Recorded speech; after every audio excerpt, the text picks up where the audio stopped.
হর হর মহাদেব, হরে কৃষ্ণ। যাই হোক, আমি সবসময় আপনাদের সাথে যখনই ভগবানের ভিডিও শেয়ার করি তখন আপনাদের সাথে সবসময় হরে কৃষ্ণ বলি। বাট আজকে যেহেতু ছিল শিবরাত্রি কিন্তু অ্যাকচুয়ালি 3 দিন করতে হয়, প্রথম দিন, পরের দিন এবং তারপরের দিন। অর্থাৎ প্রথম দিন করতে হয় সংযম এবং তারপরের দিন শিবরাত্রি এবং তারপরের দিন থাকে সংযম। অ্যাকচুয়ালি আমাদের শিবরাত্রির পরের দিন আমাদের যেহেতু পাড়ার মধ্যে প্রচুর পুজো পার্বণ হয়ে থাকে, সেহেতু কিন্তু আমাদের পরের দিন ছিল হচ্ছে পুজো, শীতল পান্তা ছিল। আমরা অ্যাকচুয়ালি শীতল পান্তাটা পালন করি না, বাট পুজো দেওয়া হয়, মন্দিরে গিয়ে আমরা পুজো দিই, বাট নিরামিষ খাওয়া হয়। যাই হোক, আপনার সাথে শেয়ার করছি অনেক বড় একটা ভিডিও, প্রচুর বড় ভিডিও, প্লিজ একটু কাইন্ডলি দেখবেন, কারণ প্রচুর আপনাদের সাথে শর্ট রিলস শেয়ার করি। আর এই শর্ট রিলসের সাথে সাথে প্রচুর বড় রিলস আপনাদের সাথে শেয়ার করা হয় না অ্যাকচুয়ালি। তাই ইউটিউবে আপনারা যদি পারেন একটু চেক আউট করবেন এবং ভালো লাগলে অবশ্যই কিন্তু শেয়ার করবেন, লাইকস করবেন এবং কমেন্টস করবেন। যাই হোক, আমরা 3টে পার্টে পুজো দিয়েছিলাম, বা 3টে প্রহরে পুজো দিতে হয়। আমার ইচ্ছা থাকে প্রচুর প্রহরে পুজো দেবো। অ্যাকচুয়ালি কিন্তু পুজো প্রচুর দিতে হয়, যখনই সময় পাবেন শিবের মাথায় জল দিতে হয়, বাট সেটা হয়ে ওঠে না। আমরা কিন্তু, বা আমার যেহেতু কাজের চাপ থাকে প্রচুর, কারণ অফিসও থাকে, অফিস থেকে আমি এসেছিলাম রাত 12টায় এসেও কিন্তু আমি ভোলের শহর মহাদেবকে কিন্তু পুজো দিয়েছিলাম। সকালবেলা আমি ফুল দিয়েছিলাম, তারপরে বেলপত্র দিয়েছিলাম, বেল দিয়েছিলাম এবং তার সাথে দিয়েছিলাম হচ্ছে আকন্দ ফুলের মালা, এবং আমি 3 ফল দিয়েছিলাম। এবং তারপরে কিন্তু ভগবানকে আমি খুব সামান্য জিনিস দিয়ে ভোগ দিয়েছিলাম। এবং অবশ্যই কিন্তু ভগবানের জলটি যখন তৈরি করবেন, জলের মধ্যে কিন্তু কর্পূর দেবেন, এবং তাছাড়াও কিন্তু গঙ্গা জল, দুধ, দই, ঘি, মধু সব কিছুই কিন্তু দেবেন। এবং তার সাথে কিন্তু অবশ্যই যেটা মেন ইনগ্রেডিয়েন্টস থাকে, চিনি এবং বাতাসা দেবেন। এবং যাই হোক, এগুলো কিন্তু একটি একটি করে দেওয়াই ভগবানের মাথায় ভালো। অর্থাৎ প্রথম লটে আপনি যদি দুধ দেন, তারপরের লটে আপনি দই দেবেন, এবং তারপরের লটে আপনি কিন্তু 1/1 বা 1:1 আপনি কিন্তু দিতে পারেন। বাট যেহেতু আমার প্রচুর চাপ থাকে, কারণ সকালে পুজো সেরেই আমি কিন্তু অফিসের দিকে রওনা দিই, তারপরে থাকে আমার নানান ধরনের কাজ, এবং তারপরে থাকে নিজস্ব পার্সোনাল টিউশন, এবং তারপরে থাকে আপনাদের জন্য ভিডিও বানানো, এবং অবশ্যই থাকে ফ্রিল্যান্সিং কাজ। এবং এত কিছু সত্ত্বেও কিন্তু আমাকে ভগবানের সেবা দিতেই হবে, তার জন্যই কিন্তু আমি সব কিছু একটা মধ্যে আমি দিয়ে নিয়েছিলাম। এবং এটা ছিল হচ্ছে প্রথম প্রহরের পুজো। এবং আপনার সাথে দেখবেন দ্বিতীয় প্রহরের পুজোটাও কিন্তু আমি শেয়ার করব। এই দ্বিতীয় প্রহরটা আমি দিয়েছিলাম রাত 12টার পরে। সেখানে কিন্তু আমি সব কিছু ড্রাই ফ্রুট দিয়ে আমি পুজো দিয়েছিলাম, এবং ড্রাই ফ্রুটের ছিল হচ্ছে আমন্ড, কাজু, পেস্তা এবং খেজুরও দিতে পারেন। সব কিছুই কিন্তু দেওয়া হয়েছিল, ড্রাই ফ্রুট এর মধ্যে যা যা পড়ে সেগুলো কিন্তু আমি দিয়েছিলাম।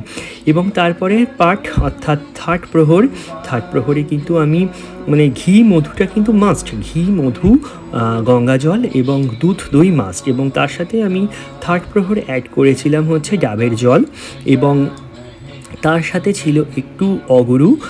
অগরুটা আমি প্রথম দিনও দিয়েছিলাম, বাট তারপরে অগরুটা একটু অন্য এসেন্সে অগরু দিয়েছিলাম। এবং তার সাথে কিন্তু অবশ্যই কর্পূর আরতি করবেন। এবং কর্পূর আরতির সাথে কিন্তু যেই কর্পূরী আরতিটা, একটা ছোটো ট্রিক্স আপনাদের দিয়ে দিই, যেই কর্পূর আরতিটা করবেন, সেই কর্পূর আরতিটা আপনার বাড়িতে যিনি অসুস্থ আছেন, সেটি হতে পারে আপনার ছোট বাচ্চা, বা যে কেউ হতে পারে, মাও হতে পারে, বাবাও হতে পারেন, সেটা যাই হোক না কেন, সেই কর্পূরের আরতিটা শিবের মাথায়।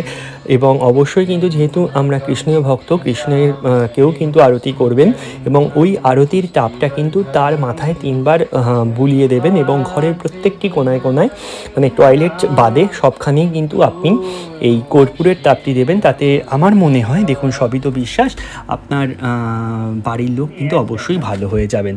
এবং ফল কাটা হয়েছিল, তারপরে পুজো দেওয়া হয়েছিল, এবং তারপরে কিন্তু সারা দিন ব্যাপী কিন্তু আপনাকে কিন্তু শিবের শম্ভুর বা বলতে পারেন গায়ত্রী মন্ত্র কিন্তু আপনাকে জপ করতে হবে।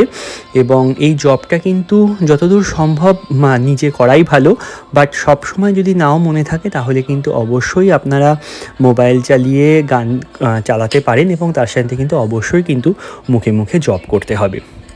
ভিডিওটা প্রচুর বড়, স্টেপ বাই স্টেপ এত কথা বলা একটু টাফ, তার জন্য আমি একদম শর্টে বলে রাখলাম। আর আমরা কিন্তু সব কিছুতেই তুলসী পাতাটা মাস্ট দিয়ে থাকি, তুলসী পাতাটা দিই, কারণ তুলসী পাতা ছাড়া আমাদের কোনো পুজোই কমপ্লিট হয় না। যেহেতু আমরা কৃষ্ণের সেবা দিই, সেহেতু আমাদের তুলসী পাতাটা মাস্ট দিতেই হয়। এবং সেখানে ছিল সকালের ভোগে ছিল হচ্ছে ভগবানকে দিয়েছিলাম দুধ ছিল, দই ছিল, আমি আলাদাভাবে দই দিয়েছিলাম, দই চিড়ে দিয়েছিলাম। তারপরে দেওয়া হয়েছিল ফল, 5 রকম মিষ্টি, আর অবশ্যই কিন্তু সেখানে ছিল সাবুদানার একটা মিষ্টান্ন করে দেওয়া হয়েছিল। এবং আমি বলেইছিলাম রাতের বেলা আমরা ড্রাই ফ্রুটস দিয়ে দিয়েছিলাম। এবং পরের দিনও কিন্তু ভগবানকে আমরা ভোগ দিয়েছি, এবং পরের দিন ভোগ দেওয়া হয়েছিল ভগবানকে। ঠিক আছে, আবার পরের দিন বৃহস্পতিবার ছিল, আপনি এর জন্য মা লক্ষ্মীরও আমরা মা লক্ষ্মী রাধারূপেই পুজো করি।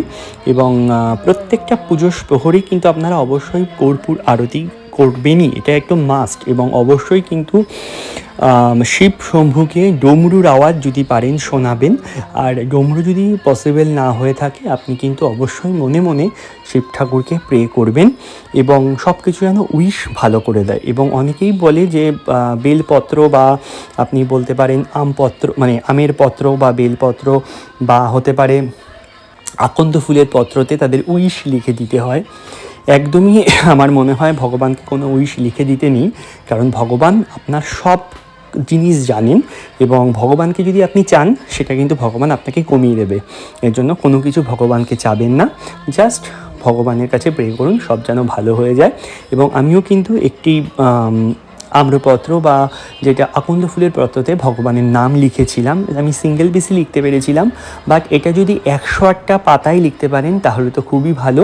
বাট আমি একটা পাতায় লিখতে পেরেছিলাম, কারণ আমি বলেইছিলাম আমার প্রচুর কাজের চাপ থাকে, আমি সারা রাত ব্যাপী আগের দিন পুজো করে কিন্তু আমি নামটা লিখেছিলাম, এবং নামটা কিন্তু আমি পরের দিন অর্পণ করেছিলাম। আপনারা দেখতে পারবেন পুরো ভিডিওটায়।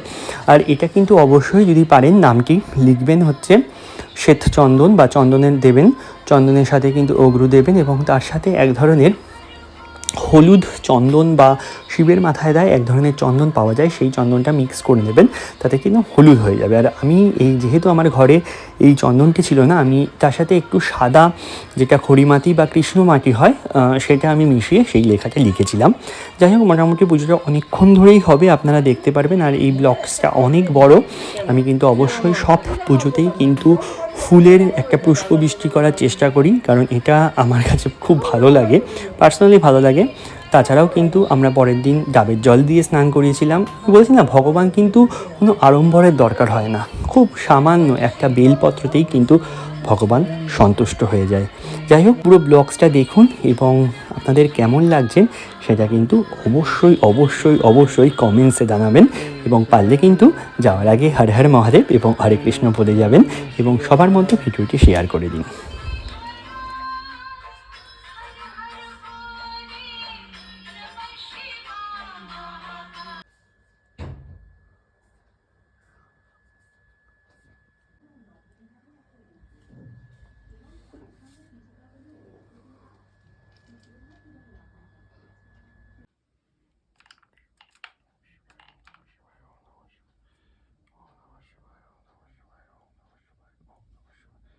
ওম নমঃ শিবায়, ওম নমঃ শিবায়, ওম নমঃ, ওম নমঃ শিবায়, ওম নমঃ শিবায়, ওম নমঃ শিবায়, ওম নমঃ শিবায়, ওম নমঃ শিবায়, ওম নমঃ শিবায়, ওম নমঃ শিবায়, ওম নমঃ শিবায়, ওম নমঃ শিবায়, ওম নমঃ শিবায়, ওম নমঃ শিবায়, ওম নমঃ শিবায়, ওম নমঃ শিবায়, ওম নমঃ শিবায়, ওম নমঃ শিবায়, ওম নমঃ শিবায়, ওম নমঃ শিবায়, ওম নমঃ শিবায়।